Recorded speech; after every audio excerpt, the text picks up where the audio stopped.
s'intéresse justement à cet autre cas, c'est bien l'évolution du procès du 28 septembre avec le démarrage de cette nouvelle étape, la confrontation des accusés. Lamine Moyouma Sissé, est-ce qu'avec cette étape, de nouvelles choses peuvent apparaître? Oui, de nouvelles choses, pas fondamentalement, mais peut-être que ce que ça peut révéler, c'est la constance dans les déclarations qui sont faites par les accusés. Parce que si vous accusez quelqu'un, vous êtes seul, vous venez faire votre narration. Et quand vous êtes opposé à quand il y a un contradicteur, je ne crois pas que ce soit les mêmes propos si vous n'êtes pas sûr de ce que vous avez déjà dit. Et donc ça c'est important. Mais j'ai trouvé par exemple Dadis qui a adopté une nouvelle posture qui est différente de celle qu'il avait au début du procès quand il est venu faire sa littérature. Et donc, mais il ne parlait pas. Donc j'ai l'impression qu'il ne voulait pas de cette confrontation avec Toumba et Marcel. Et les expressions sont connues, on lui a bien enseigné, on lui a bien appris ça, pour dire non, je n'ai rien à dire, c'est leur opinion à eux, c'est des affabulations, c'est une manipulation. C'est les expressions qui étaient courantes dans le discours. Dans les questions, dans les réponses données par Dadis. Ça, il est resté. Mais ça, on l'a vraiment bien préparé, et donc il n'est pas allé au-delà, il n'a donné aucune explication. Dadis, est-ce que cela a permis à la Cour d'avoir une conviction sur une éventuelle décision qui va être prise contre il y a Dadis? Il y a une complicité, une complicité des points de convergence entre oui, bien sûr, Marcel Guilavogui et Toumba Diakité. Absolument. Marcel Guilavogui et Toumba. Et à un moment donné, j'ai compris que Toumba ne voulait pas choquer, frustrer Marcel. Et Marcel, lui également, ne veut pas choquer, non plus choquer par rapport à l'hôpital, à ce qui s'est passé à la clinique Ambroise Paré. Et parce que Toumba a dit dans sa déclaration, dans sa déposition, puis dans sa déclaration à la barre, qu'ils ont été suivis par Marcel. Et arrivé là-bas, Marcel a sorti pour menacer de dégoupiller une grenade. Donc Marcel avait dit lui également que ce n'était pas, il était venu, il a sorti la grenade contre Keboro. Et donc que c'est Keboro qui l'a menacé parce qu'il a estimé que Keboro était en train de s'écarter.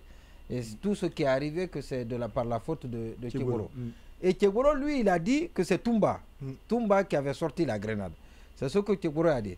Maintenant, la confrontation, il y a Marcel, comme vous l'avez dit, il y a vraiment un pacte de non-agression signé entre. Toumba se contentait simplement de dire je maintiens, mais il ne donnait pas de détails. Alors Marcel, lui, de son côté, disait oui, je comprends Toumba, je comprends le commandant Toumba, mais ce n'est pas comme ça s'est passé. C'est vrai, mais il a confirmé ce que Toumba a dit, mais les circonstances et même l'intention, donc c'est ce qui n'a pas confirmé. Quand ça concerne les deux, chacun essaie de faire des efforts mais pour Toumba a confirmé ce qu'il a dit.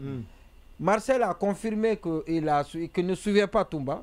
Toumba a dit qu'il les suivait. Marcel a dit que ce n'était pas lui, mais c'est plutôt Keboro qu'il suivait. Et quand il est venu que la grenade, ce n'était pas à l'endroit des opposants, mais que c'était plutôt contre Keboro. Et donc Keboro a dit non, que ce n'est pas Marcel qui avait la grenade, c'est plutôt Toumba.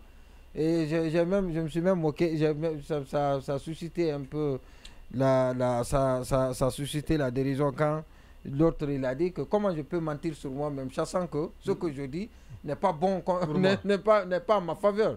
Dire que j'ai sorti une grenade, et quand je le dis, je sais que ce n'est pas une bonne chose, mais comment je peux mentir sur moi? Donc, et Keboro là-dessus, Keboro ne reconnaît rien, malheureusement. Et parfois, il se dédie. C'est un problème, hein, Keboro, et parce que sa confrontation avec Mouktar. Et vous avez vu, il a été confondu encore, il a nié ce que tout le monde sait. Tout le monde sait de lui. Keboro dit qu'il n'y avait jamais. Non, Keboro dit qu'il n'y avait jamais de béret rouge dans son cortège. Vous avez appartenu à ce cortège. Vous avez couvert Keboro pendant toute l'année du CNDD. Non, vous le connaissez mieux que quiconque, n'importe quel journaliste. Vous, Abakar Condé. Parce que vous étiez ensemble jour et nuit. Donc vous étiez dans son cortège. Keboro peut dire qu'il n'y avait pas de béret rouge dans son cortège. Non, vous pouvez témoigner, mais pas au tribunal, mais en direct ici.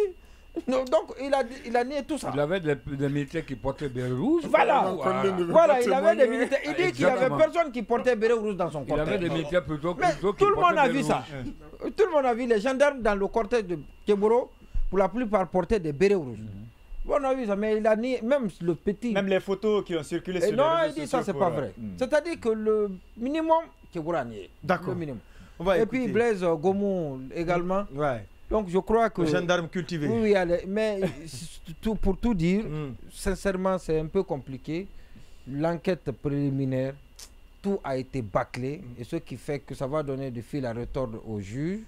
C'est lui qui sait comment il va procéder, il va apprécier. Mais il n'y a rien substantiel. Voilà. C'est pourquoi on demande la requalification. Oui, les gens sont partis tuer. C'est ce que je disais, c'est ce que j'ai répliqué. J'ai répliqué hier quand... L'autre a dit que Dadis n'est pas coupable. Il n'y a pas de preuve. Oui, je l'ai dit, mais les gens sont venus d'ailleurs pour tuer ou c'est les gens sont descendus, ou c'est les gens qui sont venus tuer. Parce que le meurtre, l'assassinat, il est réel. Les gens ont été tués, les gens ont été violés. Mais on n'a personne. Il n'y a aucune arme, il n'y a aucune balle. Ça aussi, le cas de viol aussi, Thiebouro aussi a nié ça. Il dit que parce que pour violer quelqu'un, il faut psychologiquement être préparé, il faut être excité, il faut être dans une situation. Mais ce que lui n'a pas compris, Thiebouro. Ça aussi, depuis longtemps, il a nié ça. Oui, mais lui n'a rien compris. Ceux qui viennent, les civils là, c'est eux qui ne sont pas dans les prédispositions. Mais le militaire qui vient, il ne craint rien. C'est lui qui vient, il a l'arme, c'est les autres qui fuient, lui ne fuit pas. Donc lui, il est dans les prédispositions, il est drogué, il a tout. Concrètement,